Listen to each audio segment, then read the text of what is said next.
Hello, welcome to Daniel and Alex's presentation video for Virginia Tech's Fall 2017 Machine Learning course. In this project, we explored machine learning techniques targeted toward an altruistic request model, basically factors contributing to a successful appeal for aid. Our intention was to develop a practically useful model to predict public perception toward a request.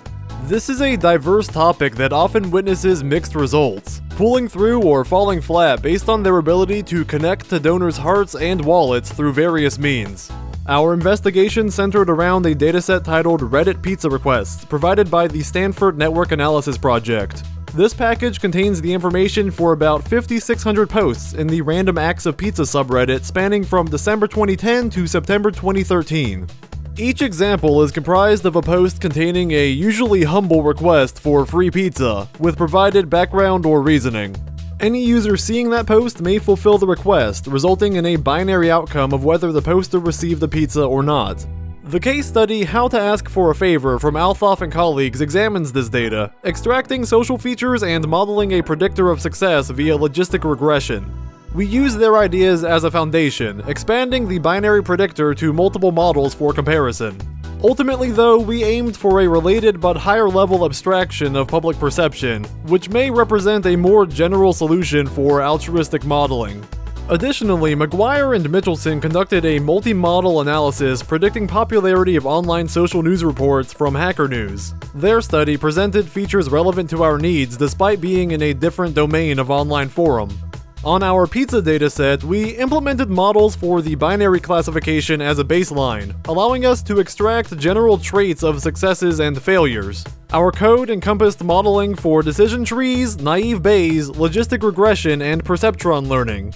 Afterward, the same techniques were used as a foundation for multi-class prediction based around the quantity of user votes and ratio of likes to dislikes per post. All of these modeling techniques used algorithms provided through class as a foundation for the work.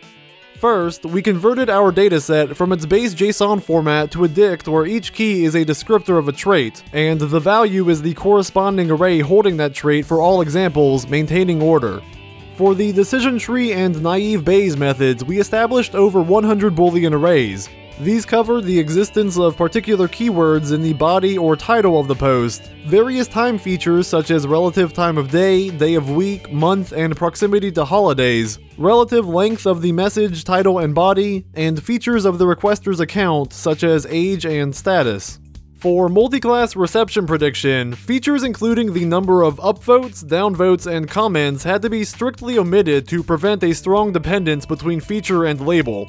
For logistic regression and perceptron learning, data was taken more directly and represented in floating point format. Rather than relative categories, we could use actual counts, such as the number of words found within predefined narratives, that is, categorization of the reasoning behind the post, such as money, family, or school. For multi-class predictions, certain measures were taken to reduce noise and imbalance in the dataset.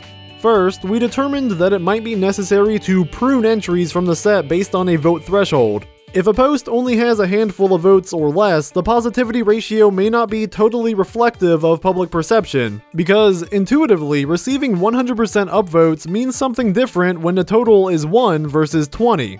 Additionally, the base data reports around a quarter of posts find success, potentially skewing our results. To account for this, particularly in our binary classification, we equalize the pizza ratio by randomly removing failing entries until the proportion has evened out. Fixing distributions for multiclass was more involved. We tested on 3 and 4 class separations based on vote ratio, sorting the fractions and selecting the appropriate break values.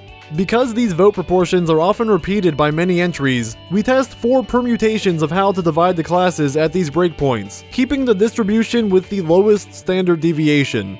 Across the board, we conducted primarily with an 80-20 split between training and testing data. After extracting the relevant features and pruning if necessary, the entries were randomized to ensure a spread and be kept independent. Finally, as an aside, we incorporated optional principal component analysis code for the logistic regression modeling. Practically, for our dataset, reducing dimensionality was not vital, but we found that results with a heavily pruned feature set usually only suffered a couple percentile accuracy, so scaling could be viable. Our parsing showed a relatively positive correlation between successful requests and features such as account age and previous activity, post timing within the afternoon and evening hours, relatively detailed message bodies, proximity to holidays, and using words that imply low income, waiting for a paycheck, immediate need, or immediate family. And now our preliminary results, all representing uniform class sizes. For our binary prediction on success, all 4 models came in well above the expected random results, averaging near 70% for all outside of Perceptron. Here, pruning out less popular entries actually tended to lower accuracy across the board. This is likely because the features in unpopular posts have a high correlation with failing requests. Things are different for multiclass prediction. Pruning eliminates outliers, so features can be made more identifiable with user reception. In the 3 and 4 class distributions, pruning has shown to potentially enhance the output of each algorithm, often by a relatively significant margin in the best case. On the whole, our Perceptron model fell short in predicting public response. Due to failings in our current implementation, results were effectively random.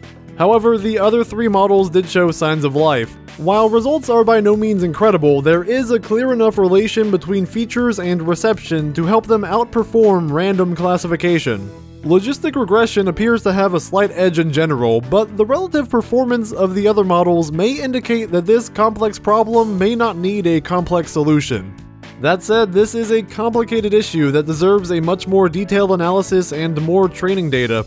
Our biggest setback was not being able to find another relevant dataset that held sufficient metadata for our project. Based on these results though, a deeper dive into using machine learning for altruistic request modeling is warranted. With that, thank you for listening, and we hope you enjoyed our presentation.